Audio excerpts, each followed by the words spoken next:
साल 99 में बीकानेर की गलियों में एक 12 साल का बच्चा अपनी बुआ से भुजिया बनाना सीखता है और केवल 2 पैसों में उसे बेचना चालू करता है।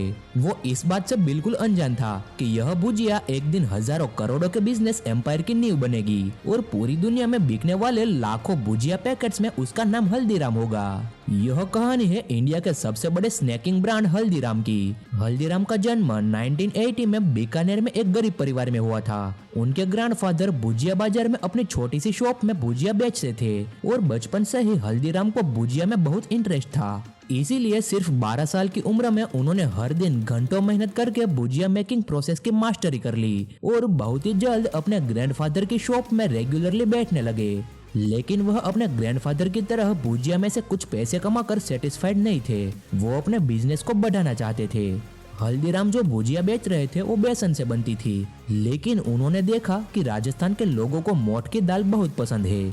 इसीलिए हल्दीराम ने भी अपनी भुजिया को बेसन के साथ मोठ की दाल मिला के बनाना चालू कर दिया। उनके नई भुजिया लोगों को काफी डिलीशियस लगी और उनकी हिट प्रोडक्ट बन गई। उन्होंने रियलाइज किया कि उनकी अभी की भुजिया काफी मोटी और सॉफ्ट है, लेकिन अगर वो इसे पतली और क्रिस्पी बना दे तो कस्टमर का भुजिया खाने का एक्सपीरियंस काफी सेटिस्फाइंग बन जाएगा। कई महीनों के एक्सपेरिमेंट के बाद उन्होंने एक परफेक्टली पतली और क्रिस्पी भुजिया बना ली। इस नई भुजिया ने सेल्स को बहुत बढ़ा दिया। हल्दीराम एक ब्रांडिंग जीनियस भी थे।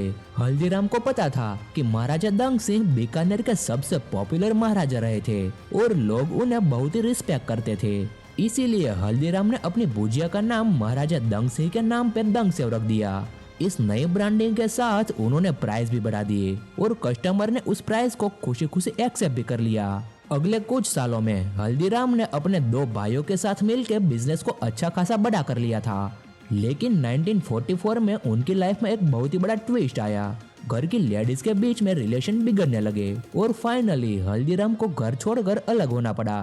प्रॉब्लम यह था कि घर के साथ साथ हल्दीराम को बिजनेस से भी अलग कर दिया गया था। जिस बिजनेस को हल्दीराम ने अपनी जी जान लगा के बनाया था, आज उसी बिजनेस से उन्हें एक फुटी कौड़ी तक नहीं मिली। लेकिन हल्दीराम ने जल्द से जल्द अपने आप को संभाला। एक दिन मार्केट में काम ढूंढते वक्त उनका एक बचपन का दोस्त मिला। हल्दीराम ने उसे अपनी सिचुएशन के बारे में सब कुछ बता दिया। उसने सालों पहले के हल्दीराम के 20,000 रुपए लौटा दिए और यही रुपए हल्दीराम के लिए लाइफलाइन साबित हुई। उन्होंने अपनी वाइफ चंपा देवी के साथ मूंग दाल का बिजनेस करने का फैसला लिया। वो दोनों अर्ली मॉर्निंग उठकर मूंग दाल प्रिपेयर करते और फिर हल्दीराम पूरे दिन मार्केट में घूम घूम कर बेचने लगे। कुछ ही टाइम में उन्होंने मूंग दाल के साथ अपना ओरिजिनल पैशन यानी भुजिया को भी बेचना शुरू कर दिया। हार्ड वर्क, टेस्ट और क्वालिटी के चलते उनका एक लॉयल कस्टमर बेस बन गया और देखते देखते हल्दीराम फिर से लोकल भुजिया किंग बन गए। 1950 में हल्दीराम अपने एक दोस्त की बेटी की शादी में कोलकाता गए थे। वहां उन्होंने सभी मेहमानों के लिए भुजिया बनाई थी और मेहमानों का रिएक्शन देखकर वो काफी सरप्राइज थे। हल्दीराम को समझ आ गया था कि कोलकाता में अपने बिजनेस को एक्सपेंड करना एक बहुत ही बड़ी अपॉर्चुनिटी है। 1955 में हल्दीराम ने अपने छोटे बेटे रामेश्वर लाल और अपने सबसे बड़े पोते शिव किशन को कोलकाता में बिजनेस सेटअप करने के लिए भेजा। शुरुआत एक छोटे से घर और केवल 8 स्क्वायर फीट की दुकान से हुई, लेकिन कोलकाता में भी उनका बिजनेस वर्ड ऑफ माउथ के कारण ग्रो करने लगा और देखते ही देखते वो दिन के 150 से 200 किलो भुजिया बेचने लगे। 1968 में हल्दीराम के सबसे बड़े पोते शिव किशन नागपुर में हल्दीराम की ब्रांच खोलने का फैसला लेते हैं। नागपुर आके शिव किशन ने देखा कि वहाँ के लोग स्वीट्स को बहुत पसंद करते थे। इस अपॉर्चुनिटी को देखते हुए शिव किशन ने भुजिया के साथ साथ अपने फेवरेट काजू कतरी भी बेचना चालू किया। इस सक्सेस को देखते हुए शिव किशन ने मलाई लाडू, रसगुल्ला और रसमलाई जैसी स्वीट्स भी ऑफर करना चालू कर दिए। 1982 में शिव किशन ने अपने छोटे भाई मनोहर लाल को दिल्ली में बिजनेस शुरू करने के लिए चुना।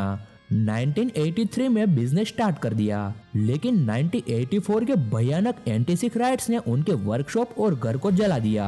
मनोहर लाल ने हार नहीं मानी और बिजनेस को रीस्टार्ट किया। लिबरलाइजेशन के बाद हल्दीराम्स ने अपनी बीकानेर भुजिया और आलू भुजिया को नाइट्रोजन पैकिंग में बेचना चालू किया, जिससे उनकी सेल्फ लाइफ कुछ महीनों तक पहुंच गई। देखते ही देखते हल्दीराम्स ने 400 से ज्यादा पैकेट फूड आइटम बेचना चालू कर दिए। आज इंडिया के ऑलमोस्ट हर घरों में लोग हल्दीराम के स्नैक्स खाते हैं और यूएसए, सिंगापुर और यूके जैसे 80 से ज्यादा देशों में Haldiram's one of the most popular Indian snacks brand है। करीब 100 साल पहले हल्दीराम्स की शुरुआत भुजिया को 2 पैसों में बेच के हुई थी और आज उसे हल्दीराम्स ने 9,000 करोड़ से ज्यादा का बिजनेस किया है।